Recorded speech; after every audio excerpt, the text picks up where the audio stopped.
In the city of Istanbul, the soaring domes and minarets reveal the culmination of 1,000 years of empire and faith.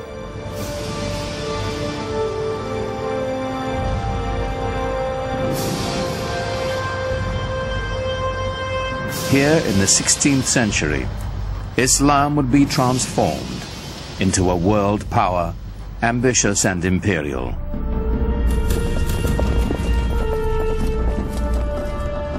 Led by a dynasty of conquerors, their absolute authority would establish a Muslim domain more far-reaching than any that had come before.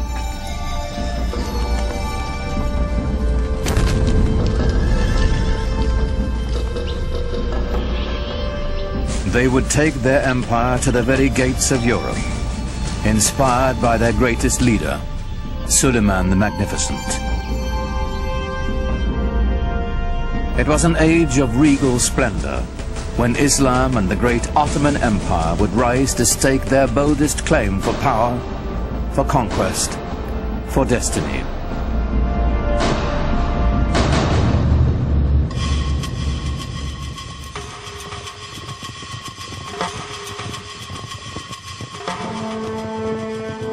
The Ottoman Turks began as a nomadic people from the steppe beyond the Aral Sea. For centuries they had wandered present-day Turkey looking for new pasture lands.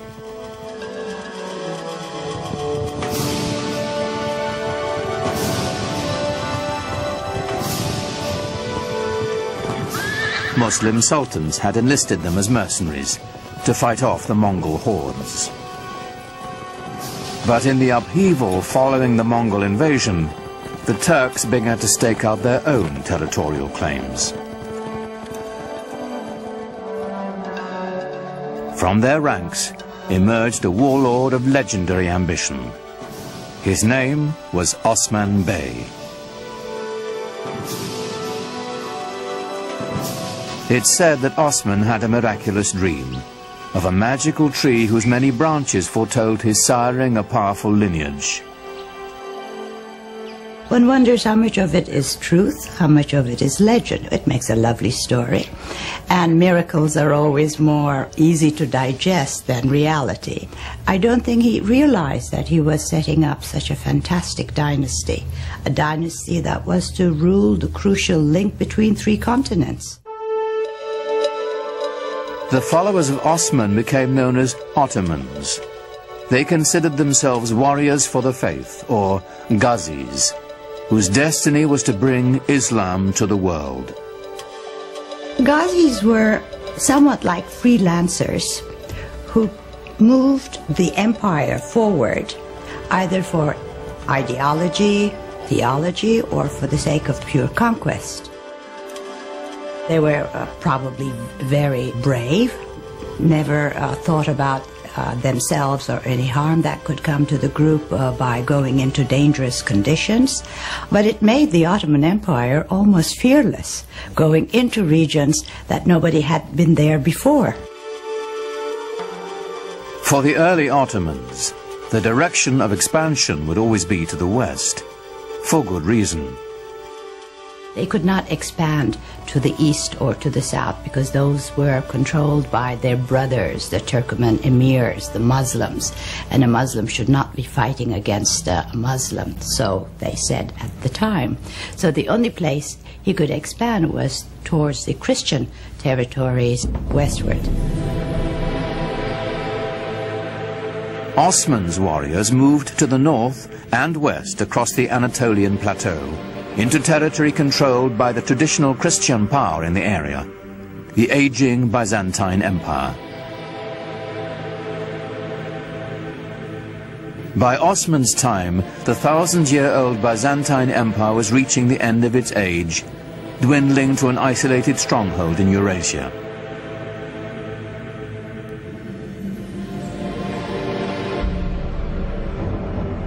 The Crusaders had already wreaked havoc across the region on their way to Jerusalem, sacking the capital city and helping to reduce the once proud Byzantine Empire to a few small warring states.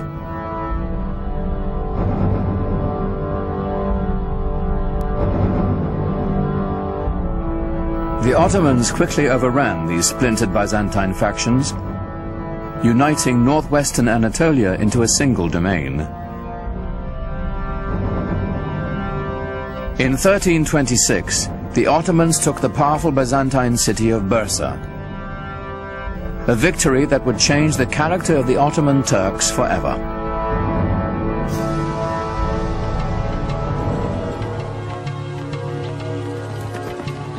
The most important part of Bursa was that it enabled Osman and his descendants to establish a seat of the government. The restless nomads of the steppe would settle down to build an empire. What we're witnessing is this huge demographic event. The movement of a whole civilization from a nomadic way of life to a settled way of life.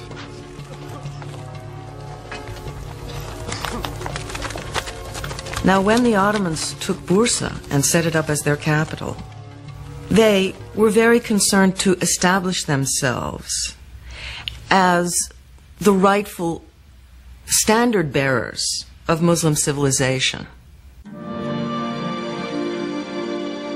Civilization meant organization, and the Ottomans set out to manage the vast regions they now controlled. Leaving the Byzantine clerks in place, they began to organize the new empire. First and foremost, taxation and record keeping. The word bureaucracy has since lost its noble connotations. Yet this was a great innovation, as ambitious as any triumph in battle. The Ottomans are known for including and synthesizing the cultural elements through the lands that they passed. They are known for creating structures by which the peoples who lived there before could carry on their lives and their beliefs in the way that they chose. In fact, the Ottomans had fewer conflicts with their Christian subjects than those of their own faith. Muslim adversaries intent on challenging Ottoman rule. One of the bureaucratic, or let us say management problems facing the Ottomans was that there were still rival Muslim sort of proto-kingdoms around them. I mean, they were conquered by the Ottomans, but they had old grudges to bear. And they had certain claims to dynastic glory of their own, and they were constantly worried about these old Muslim families rising up and creating a rebellion. And so the story goes that they felt it would be imprudent to have the army made up of these sorts of people.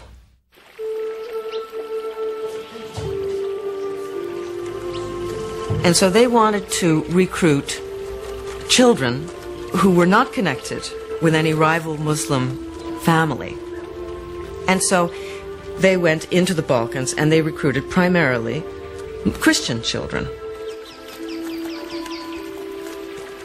This practice was called devshirme.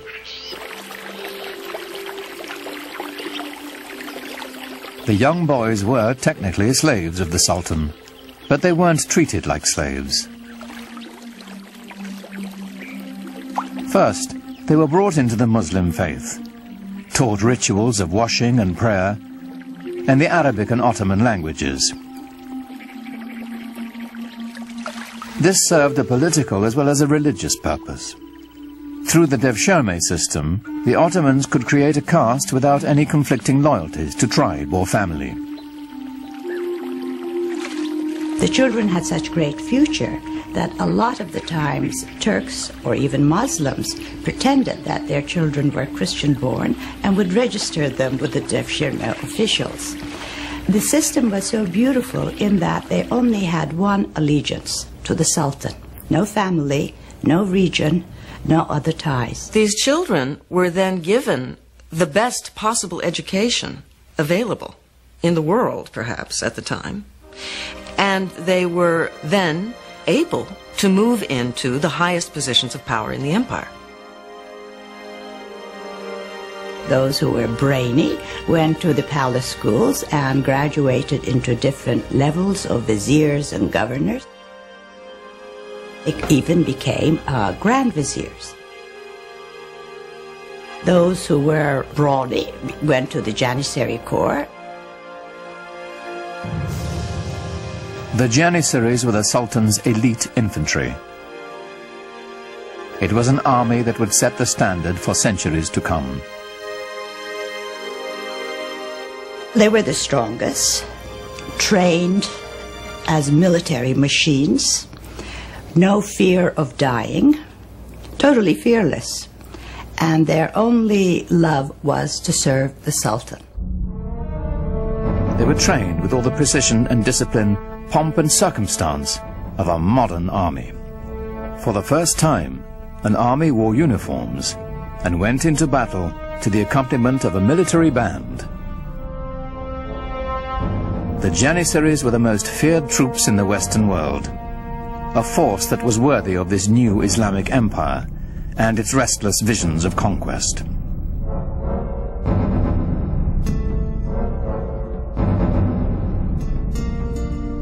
By the middle of the 15th century, the Ottoman Empire spread from present-day Turkey, known as Anatolia, deep into the Balkans, with one critical exception.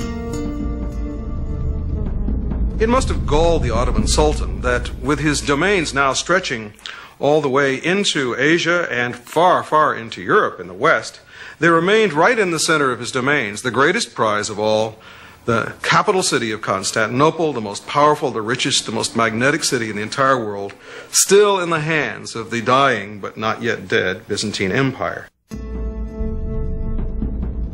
To the Ottomans, Constantinople's strategic and economic importance was considerable. Its symbolic significance was even greater. It was the city. There was no other city. If you were going to rule that area, obviously you would rule it from that city.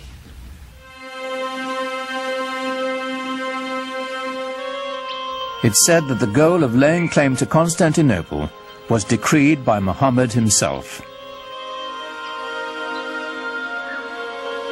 Every Ottoman ruler since Osman had wanted to seize the city, but it had always remained firmly in Christian hands.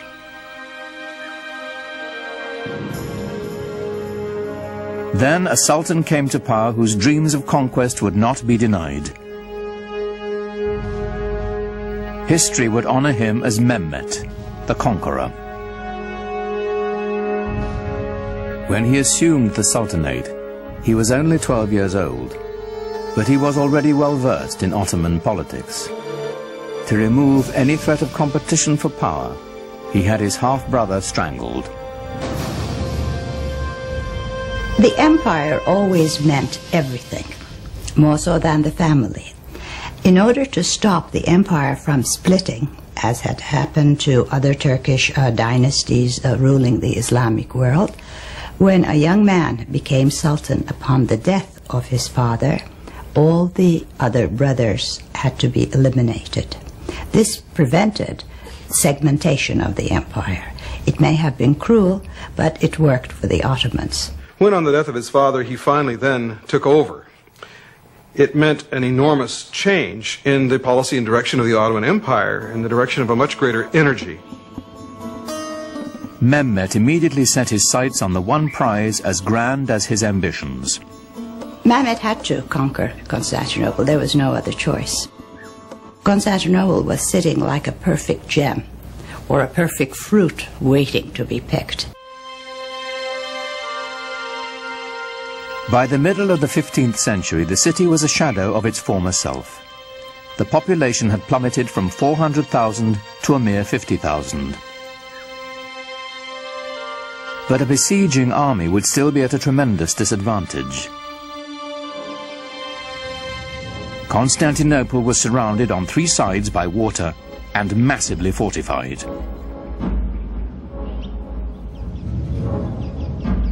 It was encircled by a triple ring of walls nearly 100 feet high and 30 feet thick. And they had already stood for 1,000 years.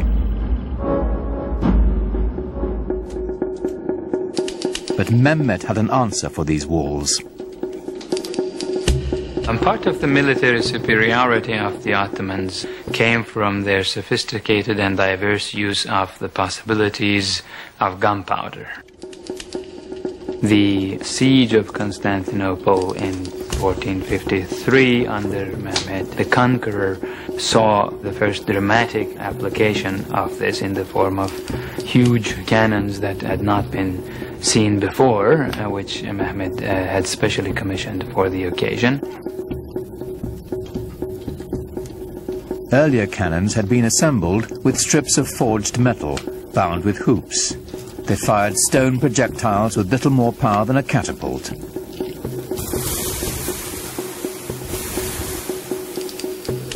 A new breed of cannons could be cast of solid bronze and packed with enough gunpowder to propel metal cannonballs with staggering force. But Mehmet was not staking his hopes on cannon alone. The mile-wide channel of the Bosphorus Strait was all that connected the city to the Black Sea. If he could cut it off, Constantinople would be at his mercy.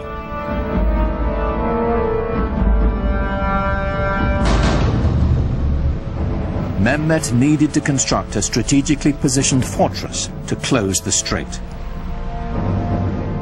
He built it right in the shadow of the great city walls.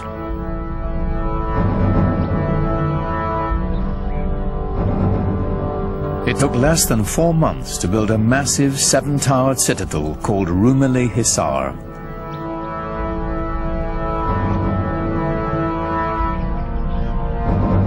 Mehmet himself is said to have carried stones during its construction.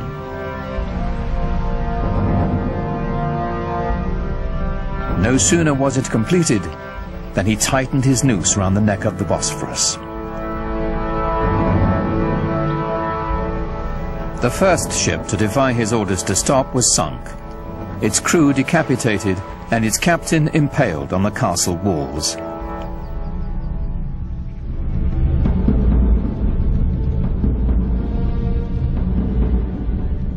To stop Mehmet's ships from approaching, the Byzantines strung a massive chain across the strait.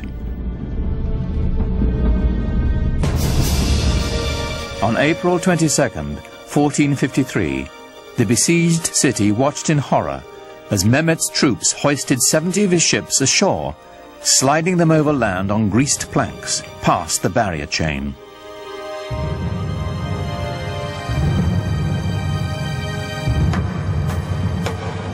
More than 100,000 Ottoman soldiers now stood before the walls of Constantinople, braced for the greatest bombardment the history of warfare had ever known.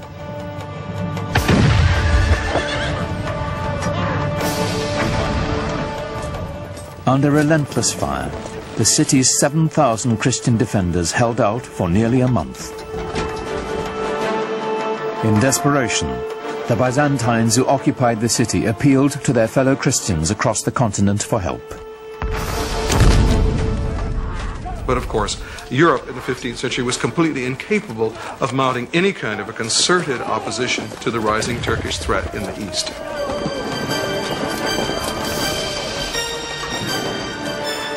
At that time, the kings of Europe had military and political problems of their own.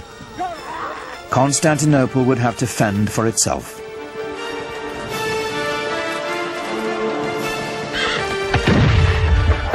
Shortly before dawn on May 29, 1453, the Turkish army breached the walls of the city. Within hours, Constantinople was in the hands of the Ottomans.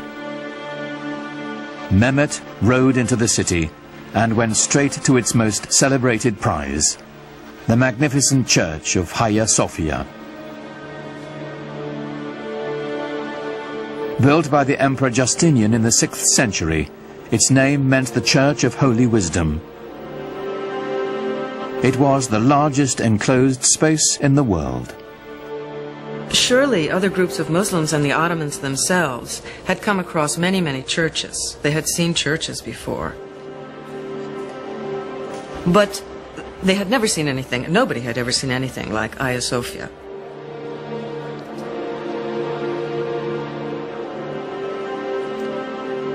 The Hagia Sophia, or Hagia Sophia as it's called in Turkish, was one of the marvels of architecture, marvels of the world. It had the largest and highest dome in history, and it was beautifully embellished with gold mosaics, and the space is incredible. For Mehmet, it was a great booty. Inside the church, a Turkish voice rose, proclaiming in Arabic the first pillar of Islam. There is no God but God. Muhammad is his messenger. The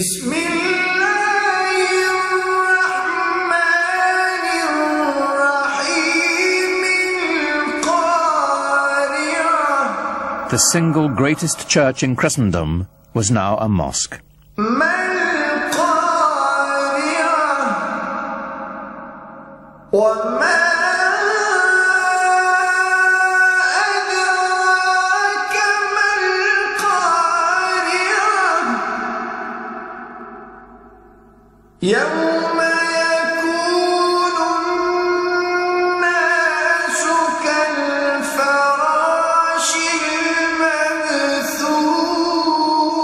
The Hagia Sophia became the inspiration for all Ottoman domed mosques to come. But none would ever match its size and scope, and it belonged to Mehmet the Conqueror.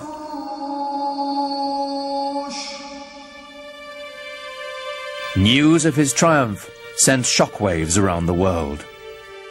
For Europeans, it was a concomitant disaster. Constantinople was, after all, the new Rome. It was Constantine's capital city. It was the symbol of Christian dominance in the East.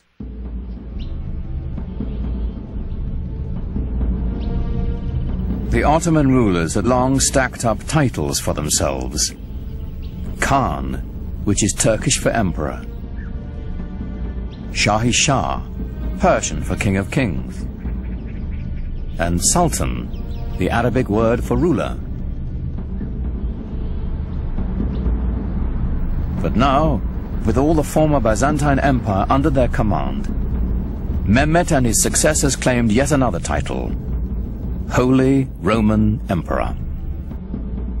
The Ottomans had reached the gates of the West and were poised to push on towards what they now claimed as their ultimate destiny, the conquest of Europe. That quest would fall to the most legendary sultan of all. He was born at the beginning of the 10th century by the Muslim calendar, and he was the 10th sultan descended from Osman. He was a child of destiny, whose greatness was expected. In the parlance of the day, he was the Sahib Quran, the universal ruler, the master of an auspicious conjunction, whose coming has been foretold, whose identity is confirmed astrologically. His name was Suleiman, after Solomon, the wise king of the Old Testament. The Ottoman Empire would reach its apex under Suleiman's reign. Suleiman was extremely well educated. He was trained to the Sultanate from the day he was born. As a young prince, he formed a relationship that would have a tremendous impact on his life and on the empire as well. And when he was still a crown prince, he also developed a great friendship with a convert, a Greek convert who took the name Ibrahim. The two were very close in age and apparently very close in other ways, personally, intellectually, educated together to a certain extent. And as was common practice, when Suleiman acceded to the throne on the death of his father, he took his faithful Ibrahim with him to Istanbul. Suleiman was 26 when he took the throne, determined to make his mark on the world, as soon as his ministers would let him. In his early years, Suleiman had to contend, for example, with grand viziers and generals who simply refused to obey him, feeling apparently that here was a 26-year-old kid who had never seen very much in the way of action and hadn't done very much to show that people ought to, in fact, obey him. The way to prove his mettle was on the battlefield. Every new sultan was expected to begin his reign by expanding the empire. Ottomans now controlled Kurdistan, Egypt, and the holiest cities of Islam, Mecca and Medina. Suleiman set his sights on Belgrade in Hungary, the stepping stone to Europe. He was the head of the Ottoman dynasty, and he had certain duties to perform. One was conquest, and the first task Suleiman took upon himself a year after he ascended the Ottoman throne was to head towards Belgrade and capture it. Belgrade was very important strategically because it was from there the army could move further on west. A year later, he turned his ambitions on the island of Rhodes. The tiny island was a troublesome outpost of Christianity in an otherwise Ottoman sea. It was also a haven for pirates, preying on Muslim trade ships.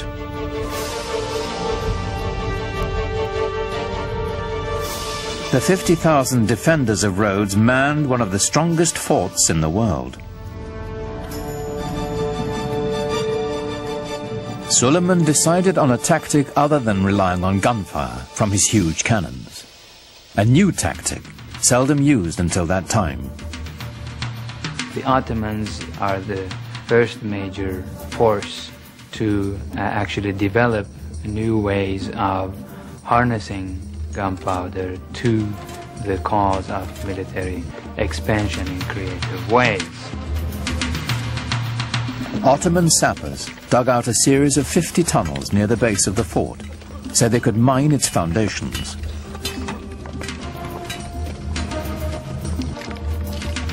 Performing this dangerous work were expendable Christian conscripts from the Balkans.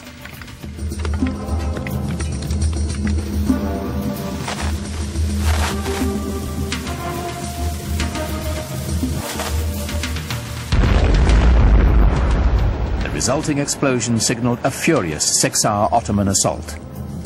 But the Turks were beaten back. Then, after 145 days of siege, the exhausted Christian defenders finally negotiated a truce.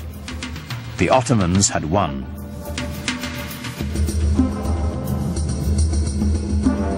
Victory did more than deliver Rhodes to the empire. Suleiman was now a sultan to be taken seriously. His march of conquest had begun.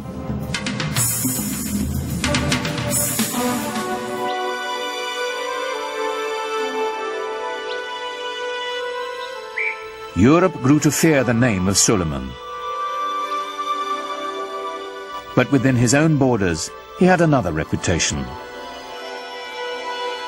Islamic history remembers him as Kunan, the lawgiver.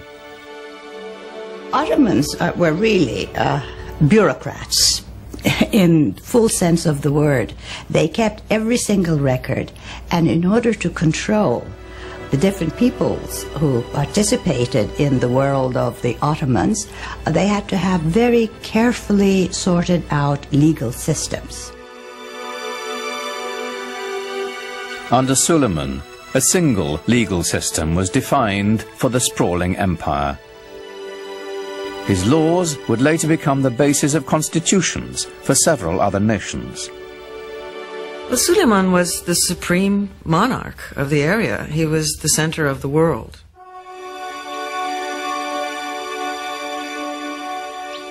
He inaugurated a classical age in Ottoman architecture, commissioning some of the most spectacular buildings the world has ever seen.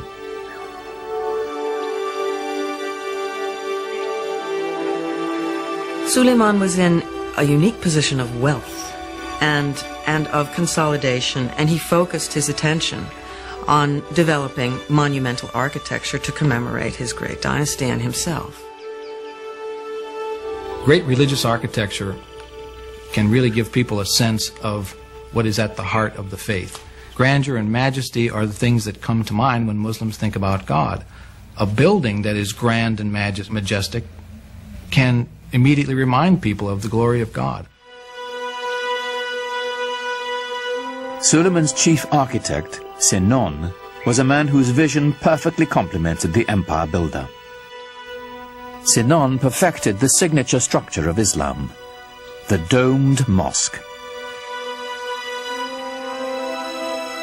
His career spanned half a century and produced well over 300 buildings, including the refurbishment of one of the most important monuments in Islam, the Dome of the Rock in Jerusalem. But for the Sultan, of course, he built his masterpiece, the Süleymaniye Mosque in Istanbul. It is truly befitting Sinan, who is called the Great Master.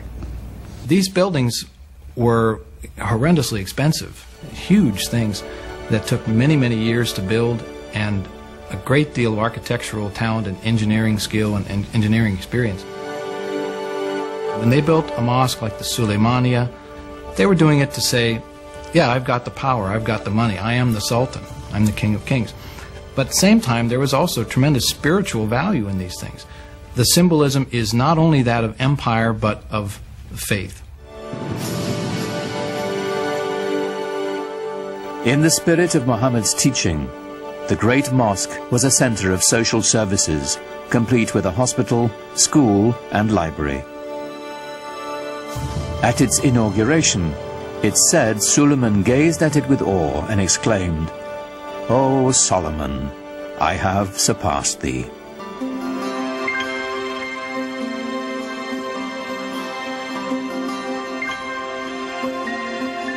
No less impressive was Suleiman's palace. Topkapi was both the seat of government and his private dwelling. Suleiman was also a great patron of the arts. And since the empire was very rich, the best artisans were there. So everything started flourishing. The architecture or the arts of his period show the first golden age of the Ottoman world.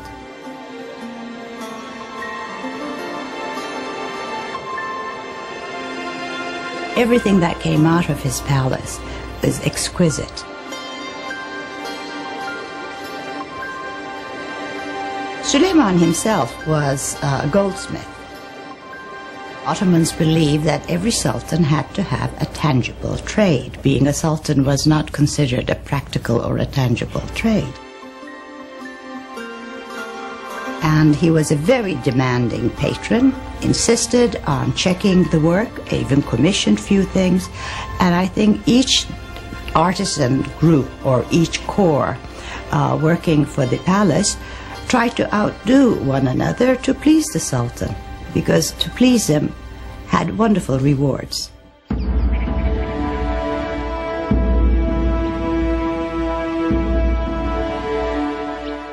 And the Ottomans, of course, exercised quite a lot of influence on the European imagination, and the royal and the political, if you will, ceremony and pomp of the Ottomans was such that it would have humbled any citizen of the known world then.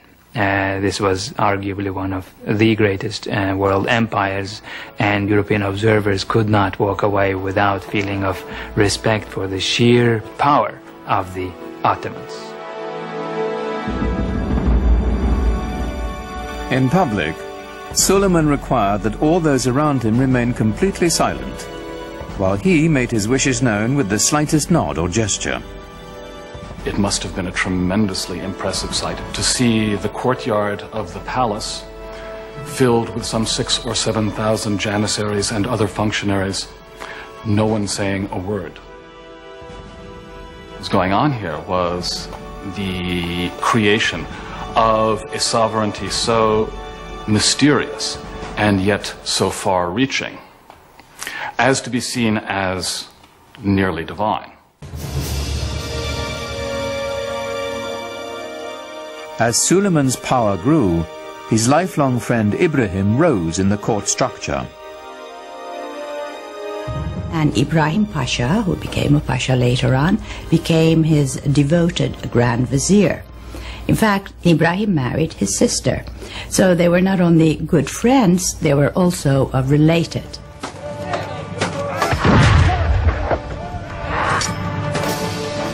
Ibrahim campaigned with his own army, growing in influence and ambition, till his power was second only to Suleiman's.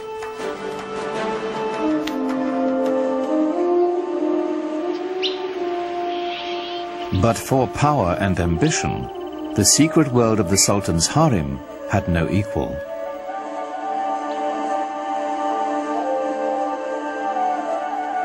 Contrary to the Western stereotype, it was not the Sultan's playpen, but lay at the center of dynastic power.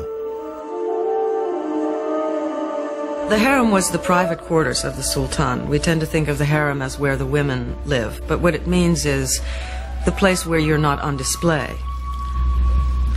Home is what it means.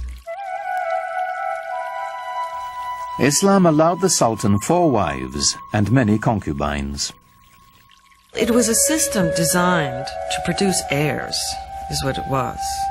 When you look into the actual details of how these things were carried out, it was hardly anything terribly erotic. I mean, the Sultan did not have much choice in his selection of female companions. The Sultan was not in a position to look around and say, I want her, you know, because his mother would have a lot to say about it.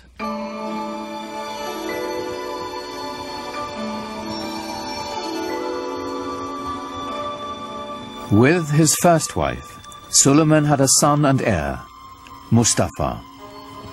But while he was in his mid-30s, the Sultan fell deeply in love with a Slavic slave girl named Harem. In the West, we know her by a different name, Roxolana. Roxolana would bear him a rival heir and become Suleiman's most trusted confidant. The Sultan was supposed to be protected from any undue influences. He was supposed to be protected from any rivals. And in a way, this creates a vacuum around his person into which the harem life can enter. And so the fact that he was so protected works in a funny way to expose him to the influence of his female companions with whom he spent so much time. And there were tremendously intelligent and ambitious women around him, Roxolana being the most famous of all. Suleiman is a complex character. A man that we know from his own life was capable of the tenderest emotions, both toward his male friends and especially toward the great love of his life, his wife Hürrem Sultan, and toward his family as well. He had a number of extremely talented sons on whom he lavished a great deal of affection. Suleiman groomed his firstborn son Mustafa for power. In the Ottoman tradition, the young prince entered the military and quickly won recognition as a talented general. Mustafa was clearly the heir apparent. For Suleiman, the future of his empire seemed limitless. I am God's slave and sultan of this world, Suleiman would carve on a conquered fortress. I am Suleiman, in whose name the Friday sermon is read in Mecca and Medina. In Baghdad, I am the Shah. In the Byzantine realms, I am the Caesar. And in Egypt, the Sultan. He, of course, at the height of his powers, clearly saw himself as dwarfing all his rivals. Perhaps rightly so. One of Suleiman's greatest rivals was to the east, the empire of the Persian Safavids. This was a Muslim enemy whose rival creed made them fierce antagonists of the Ottomans for centuries. The Safavids were also Turkic in their ethnic origins, and indeed spoke Turkish as a language of daily life. But they were moving into the Muslim world, unlike the Ottomans who were moving into the West. So for the Ottoman Empire, they formed sort of the boundaries, the easternmost boundaries of the Ottoman realm.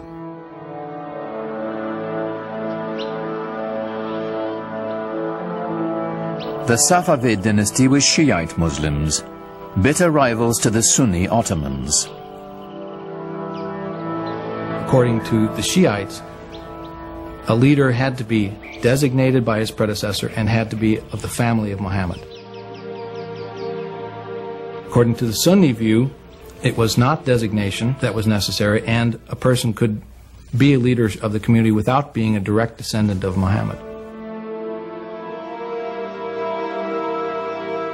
This challenge to legitimacy is the basis of the Shiite-Sunni split, a bitter division that still separates the Muslim world to this day.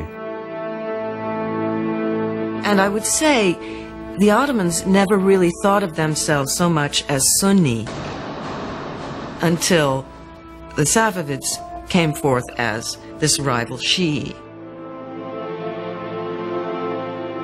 So the Safavids developed a rival ideology to the Ottomans, which then became an occasion for war over, of course, what wars are usually fought over. Wars are fought over land, over wealth, over territory, over prestige. And the Safavids waged a war of ideology in eastern Anatolia, which was always, for the Ottomans, the most worrisome part. The terrain is difficult to conquer, difficult to control. The Safavid military was formidable, but there were cultural rivals to the Ottomans as well. They were great patrons of the arts. I think we know them more for their artistic patronage than of their great conquests and laws and systems and administration. When you look at Isfahan, it is the most beautiful city in the world, and that is the Safavid city, it's the Safavid capital. But it doesn't give you the same sense of power that the Ottoman Empire had, or the Ottoman capital had. It's a different sense of power. It's more eloquent, perhaps, more precious in its decoration and its ceremonial spaces.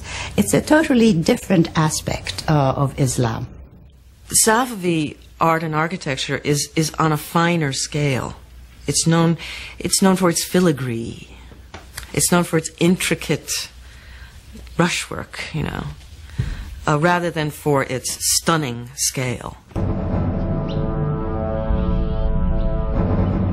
In the soaring palaces of the Safavid Shahs, murderous intrigues against Suleiman and his dynasty were hatched that would reach into his very household.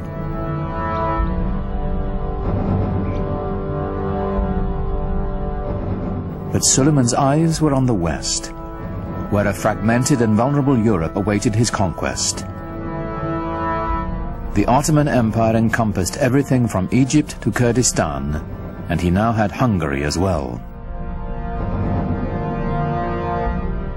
But he had ambitions of going beyond that and actually bringing the larger portions of the world known to him, if not all of it, under his control. Suleiman's next step would be Vienna. Its conquest would drive a dagger into the heart of the European Habsburg Empire and open the way to the west. But as the heavily armed Ottomans set out for Vienna, the weather turned against them. The heavy cannon that had swept the Ottomans to victory after victory bogged down in the mud.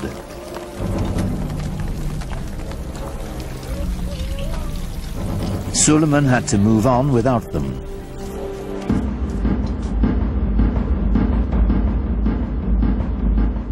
With only light artillery, the Ottomans relentlessly shelled the city.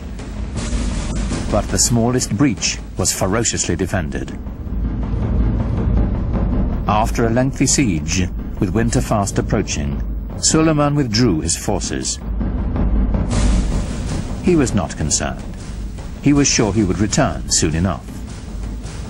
He never did. Suleiman's failure to take Vienna was pivotal for Europe. It was the first major defeat.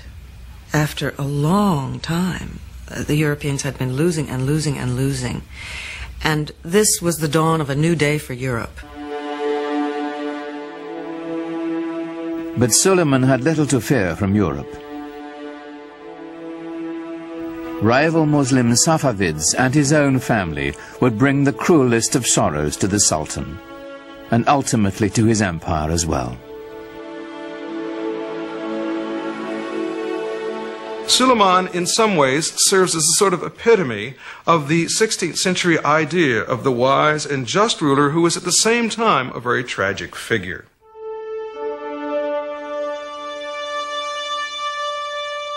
In the power-laden world of the Sultan's household, the intrigues never ceased. The Topkapı Palace, as it was originally conceived, had no quarters for the ladies. The women lived in what was called the Old Palace. But Hürrem always complained about her husband, as most wives would, spending too many days and months campaigning outside the capital. She kept saying she feels very lonely and the children miss him. Well, surprisingly, there was a fire in the Old Palace, fire in Hürrem's quarters. So she had to be moved to the Topkapı Palace temporarily while her old quarters were being renovated. Well, she moved in and never moved out.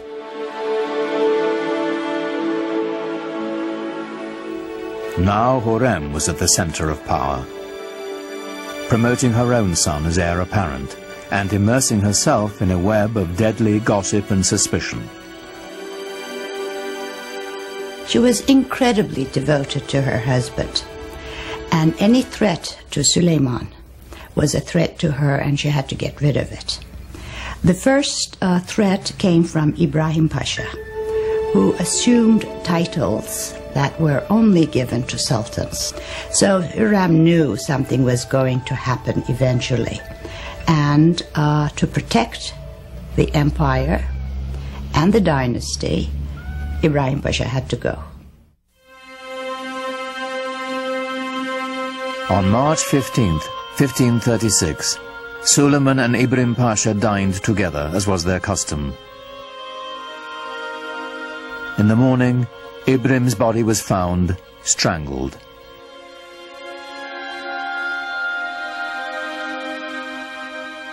But Suleiman's desolation and loss had only begun.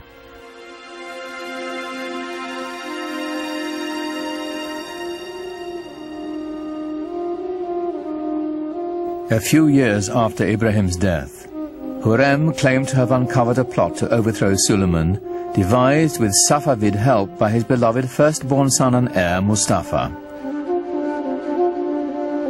This is a continuous problem in Ottoman history, sons trying to eventually replace their father.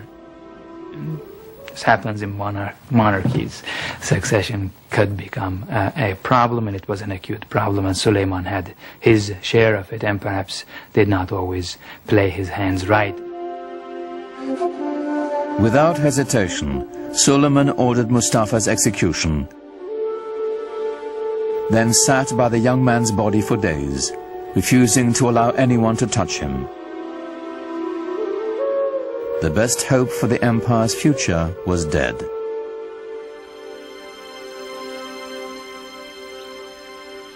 When Hürrem herself died the following year, Suleiman fell deeper into despair, finding solace in his poetry.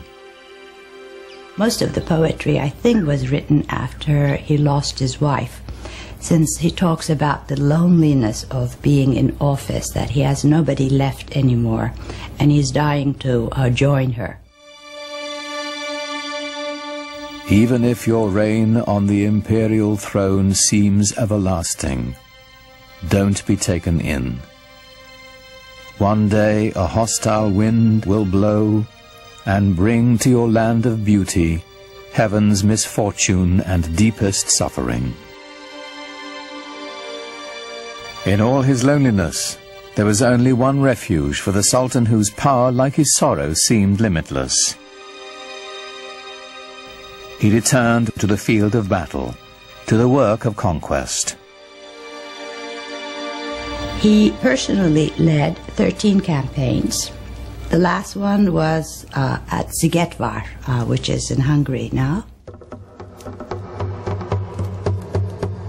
I think he knew that this was going to be his last campaign. He personally led it, knowing that he would not come back alive. In 1561, the man who had ruled the empire longer than any other died in his grand war pavilion, surrounded by his generals. He was 67. No Ottoman Sultan would ever achieve his greatness again. The nexus of world power would move from the Mediterranean Sea to the Atlantic Ocean and the New World, slowly leaving the Ottomans behind.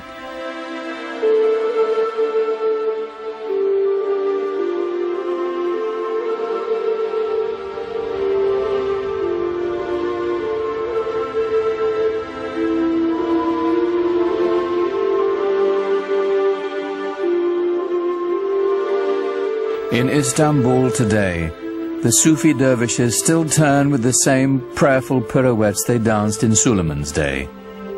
It is a meditation in motion, whose mystic origins go back even further, to the time of the Prophet Muhammad. You have become the best community ever raised up in mankind, the Quran assures all believers. Enjoining the right and forbidding the wrong, and having faith in God. Islamic and Western civilization have the same roots. Their dawning in the Fertile Crescent, the monotheism of the Jews and Christians, the classical intellectual culture of the ancient Greeks. The two traditions are kindred spirits, alike, yet very different. Islam's legacy is intertwined with the West's, and to the billions of Muslims who make it the second largest religion in the world, it is a living legacy. An elemental part of the great human venture that is world civilization.